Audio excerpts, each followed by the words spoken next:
Bismillahirrahmanirrahim. Bismillah, bagaimana cara memaafkan orang yang sering memfitnah dan membenci kita? Jazakallahu khairan Ustaz. Baik.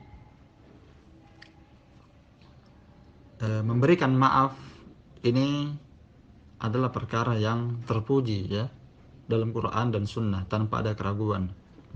Dan setiap di antara kita pasti akan mendapatkan cobaan dan ujian. Apakah cobaan dan ujian itu datang dari Allah langsung, atau kadang ujian itu datang dari sisi manusia yang memfitnah, ya, yang berbuat buruk pada kita, yang melanggar kehormatan kita, harta kita, atau yang semisal dengannya, ya. Dan sebaik-baik mereka adalah mereka yang lapang terhadap keburukan dan kejelekan orang lain dan bisa memikul kejelekan mereka.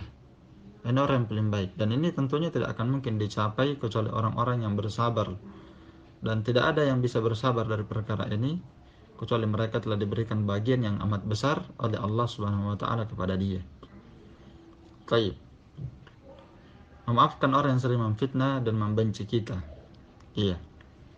Dengan cara kita mendiamkannya. Kita membiarkannya. Dan memberikan maaf kepada orang yang suka membuat kegaduhan, keburukan dan kejelekan. Itu dilihat ya. Memang hadis-hadis dan ayat-ayat itu keutamaan tentang orang yang bersabar, memaafkan orang lain. Itu ayat dan hadisnya sangat banyak sekali tentang keutamaannya. Namun kalau orang yang membuat fitnah dan membenci kita ini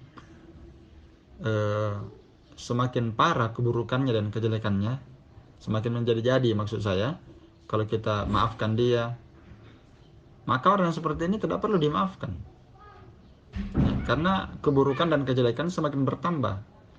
Karena tujuan kita memberikan maaf kepada orang yang membuat fitnah, kegaduhan di tengah kaum muslimin dan membenci kita, itu tujuannya kita memberi maaf supaya kondisi bisa lebih baik ya, paling minimal dia bisa lebih baik ketika dimaafkan ya, dan hubungan antara keduanya bisa lebih baik. Tapi kalau dimaafkan sedangkan keburukannya bisa semakin bertambah ya, semakin menjadi-jadi, tidak berhenti, maka orang seperti ini ya tidak usah digubris ya, dibiarkan saja, tidak usah dimaafkan, diumumkan, bilang saya memaafkan antum, tidak perlu ya.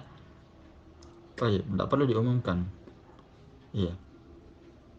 Dan kalau perlu didudukkan ya, didudukkan orang itu dan dinasihati khusus oleh orang-orang yang layak dan bisa menasihati ya. Baik.